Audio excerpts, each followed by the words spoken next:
In the 1990s, there were two iconic shows that were known for absolutely ruining my childhood: Goosebumps and Are You Afraid of the Dark? Two suspense horror shows that featured scary stories designed to petrify and torture children before bedtime. Now, of the two, I remember Goosebumps being a bit more tame. Could be due to the fact it was intended to be slightly more kid-friendly, or due to the fact I was a bit older when the show was thriving in the mid-90s. Even to that, it had mildly disturbing themes like spirits of dead children, possessed dummies that resembled Chucky, decapitated ghosts, and dismembered body parts. Not too bad, right? Then, there was Are You Afraid of the Dark? I fucking hated this show. You would never catch me watching this. It was intended for the older kids, the teenagers. When this show was at its peak, I was a mere 4-year-old toddler. Needless to say, this scared the shit out of me. The show had more believable actors and contained much heavier material like death, survivor's guilt, victims of house fires, human sacrifices, regurgitating jesters, zombies, evil clowns, and demonic creatures. Maurice, it's coming! Swim! Get out there! Swim! Maurice! I accidentally walked in on this episode playing one day, and this image right here was etched into my brain for years. This was truly the shit nightmares are made from. But then again, I was a kid back then, so I can't help but sit here and think to myself, were Goosebumps and Are You Afraid of the Dark as terrifying as I remember?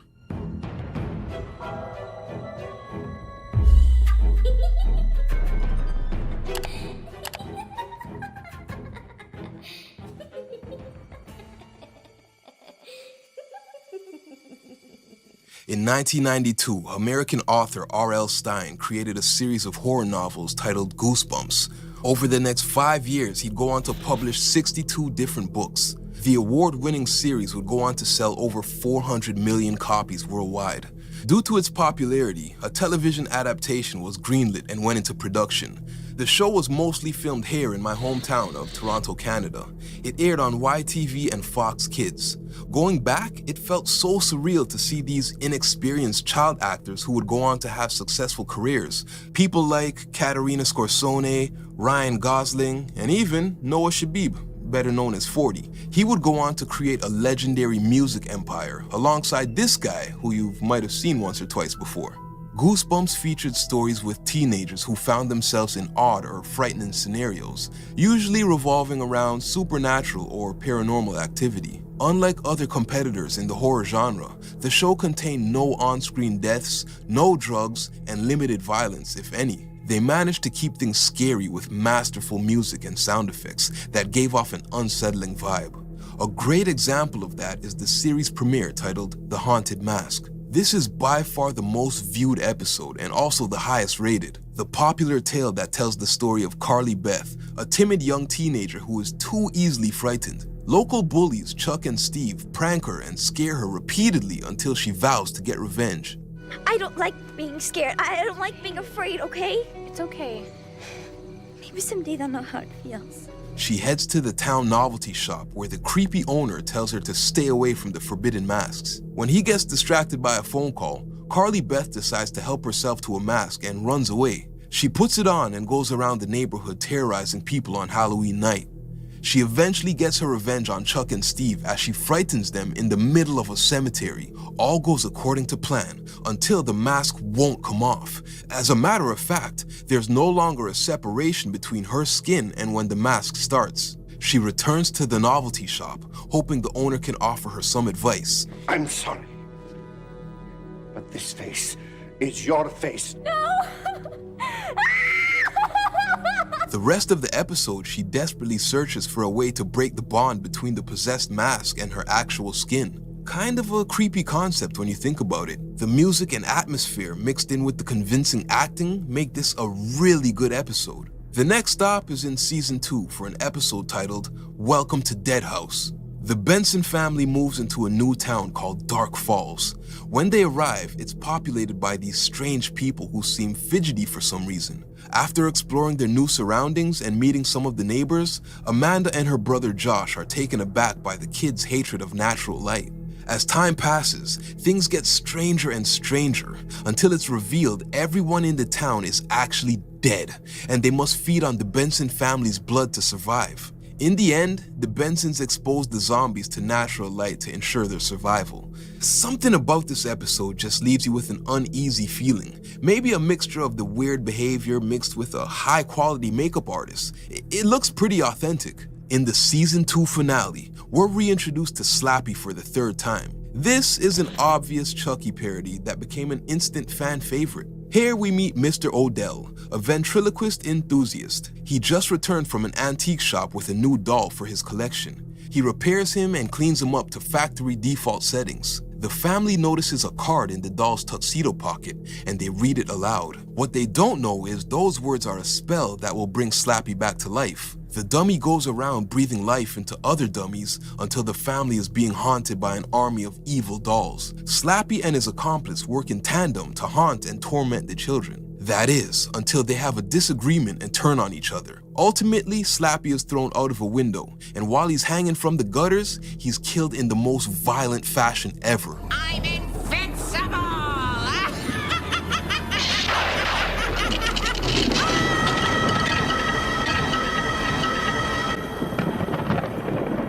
Something about dummies will always be creepy, especially when they're in motion.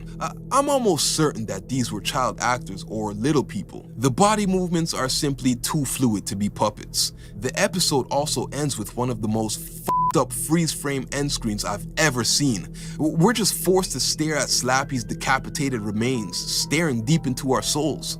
But my pick for best episode definitely goes to A Night in Terror Tower. Sue and her younger brother Eddie are in London for a family vacation. While waiting for the parents to finish their business, they go on a castle tour. The two mischievously wander off into a terror tower where prisoners used to be executed. The siblings notice a man in all black who is continuously following them. After narrowly escaping, they take a taxi cab back to the hotel to meet with the parents. Oddly, when it comes time to pay, they don't have the correct currency. They only have these vintage silver coins. They make a promise to go inside, get money from their parents, and return to pay the driver. They enter the lobby and speak to the concierge. He assures them that the room number they're inquiring about is vacant. The children then realize they can't remember their last name or what their parents look like. They start to freak out in a very convincing scene as something strange is clearly happening. Eddie, I can't even remember yesterday or the day before that, can you? I can't. What's wrong with us? Shortly after, they're on the run again from the man in all black. He does a magic ritual which sends them back to medieval times. Eddie is captured and Sue navigates her new surroundings. After sticking out like a sore thumb, word gets around and she too is captured and taken to the terror tower to await execution. Sue and Eddie meet a sorcerer named Morgrid, and he reveals their true identities. Turns out they are Edward and Susanna, prince and princess, heir to the throne. Morgrid concocted a spell which would save the kids and send their souls to a different time period, but unfortunately, now that they've returned, they must die. The rest of the episode is surprisingly dark, as the kids accept their fate and literally wait to be beheaded. Masterclass in acting from the whole cast, mixed with the perfect score. The whole episode, you can't help but feel a bit of anxiety, especially when you notice they're slowly going back in time. The money turning to medieval currency, them not being able to remember their last name, and they straight up forget who their parents are. Easily the best episode for me. Overall, Goosebumps is pretty much exactly how I remember it. Nothing over-the-top scary, perfect music, a few great storylines, but a lot of filler episodes that come off kinda corny and cheesy now. Now, I have to face my fears and watch this piece of show that used to traumatize me as a kid. Are You Afraid of the Dark was created by DJ McKell and Ned Candle back in 1990. Over here in Canada, it aired on YTV, while being picked up by Nickelodeon the following year. The show revolves around a small group of friends who refer to themselves as the Midnight Society. They'd meet up every night in the middle of the woods, gather around a campfire, and exchange scary stories. Then, we as viewers get to watch a reenactment of said scary story. Like I mentioned earlier, this show was a huge step up from Goosebumps in terms of scare factor. This was created for older teenagers. Everything about it just felt more authentic and genuinely more creepy. The intro alone was enough to send me running to find the remote so I can change the channel or turn off the TV.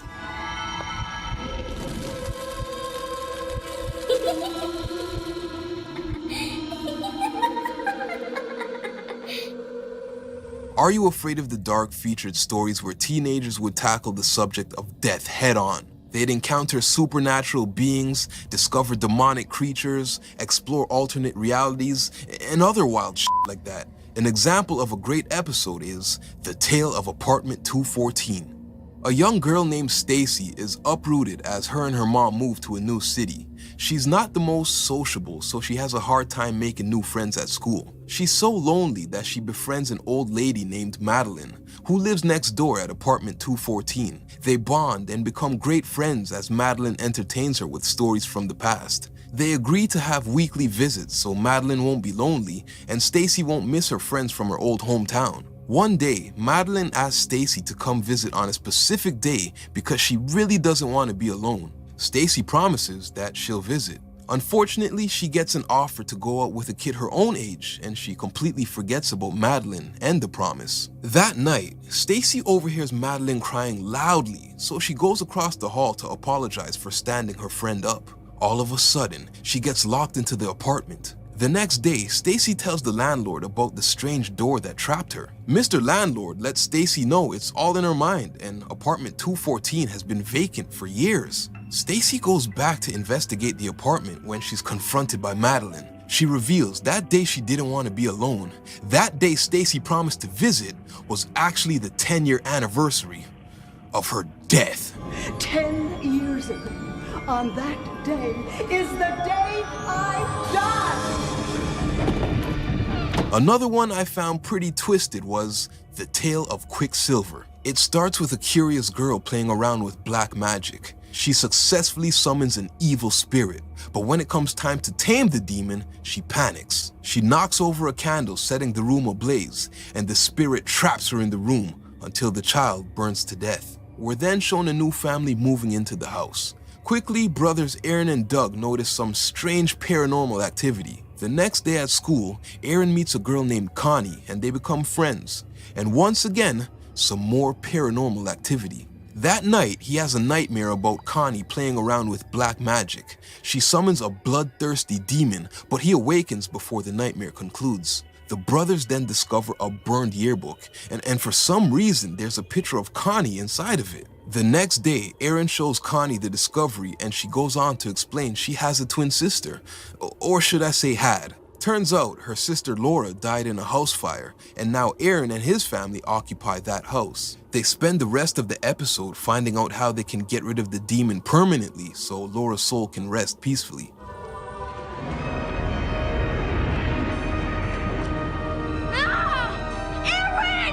Now what? A pretty f***ed up episode. We literally see a demon come to life and murder a child.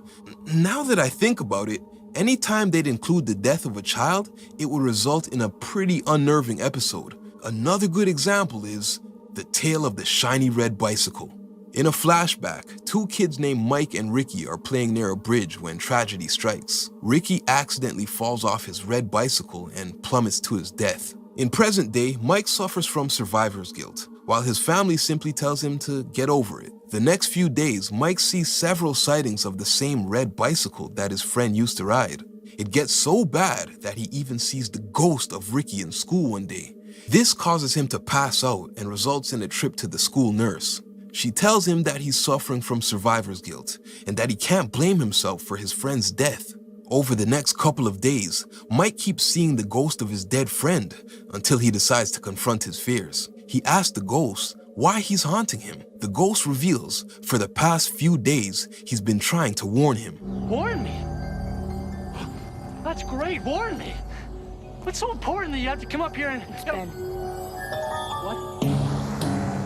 Mike's younger brother Ben will soon be in trouble as he's about to go playing near the same bridge where Ricky died. With this information, Mike rushes to the scene where he finds his mischievous brother with his foot stuck under a rock.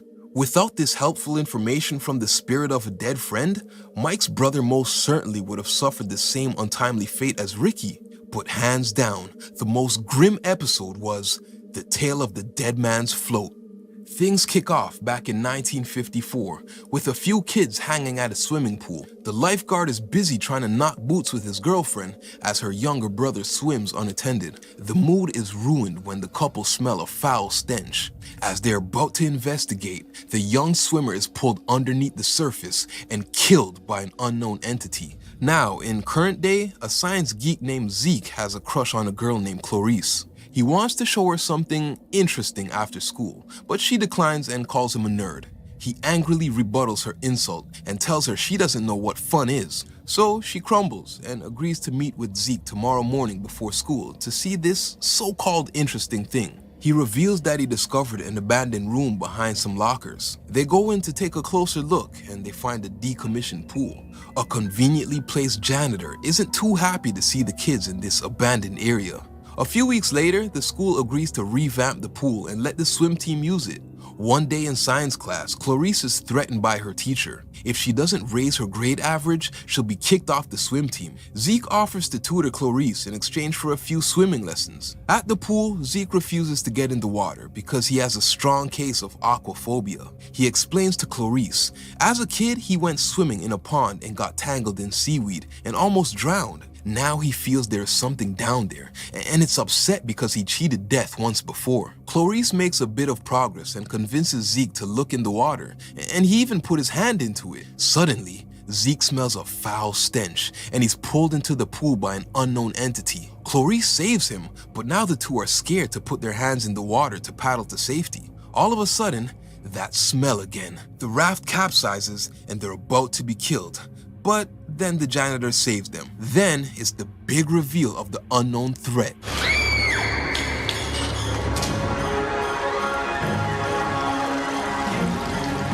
What in the ungodly mother of hell is that thing? This fucked me up as a kid. This was etched into my little toddler brain for months. Needless to say, this right here was the pinnacle when it came to children's horror, and nothing else topped it.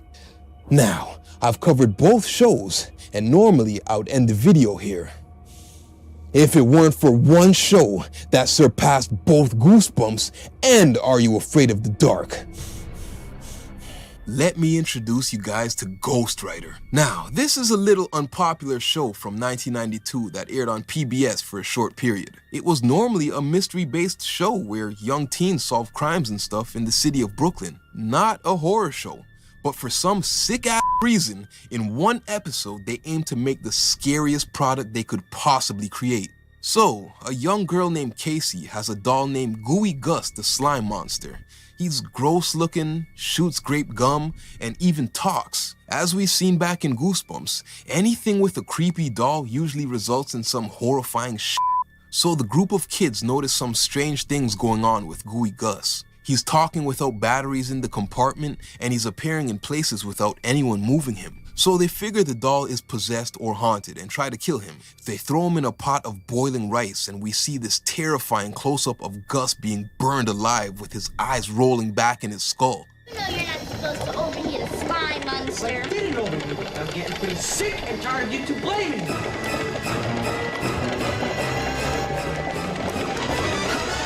Sadly, they learn the hard way that extreme heat makes Gus stronger. He uses this newfound strength to escape from the pot and wreak havoc around town. While searching for the fugitive doll, Gabby gets slimed and kidnapped. This is when we learn that if Gus's grape slime touches you, it slowly consumes your whole body until you suffocate and die. The team eventually saves Gabby right before she's about to be killed. They come up with the genius idea to dilute Gus and defeat him with water.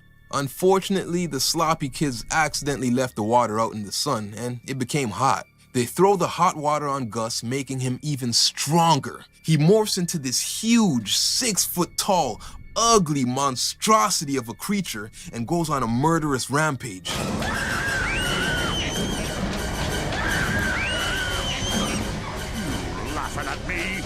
laughing at me? This big, ugly piece of shit fueled my imagination and caused nightmares for months. I'm pretty sure I stopped watching Ghostwriter after I seen this episode. Its fan base was young kids who were beginning to learn how to read. This show had no business being this frightening. It made zero sense. This was the only scary episode in the series. It wasn't a Halloween special or anything like that. This shit aired in January of 1995. The whole 4-part story, start to finish, gave off a creepy vibe. I don't know if it's the low quality 480p vintage look of the 90s. I don't know if it's the scenes constantly shot with a handheld camera, giving off that Blair Witch effect. Regardless, this was the last episode ever produced. This was the series finale. But hey, maybe their final mission was a big middle finger. Maybe they wanted to scare the kids shitless before wrapping up production forever. If that truly was the plan, okay, mission complete, you sick fucks. My childhood thanks you.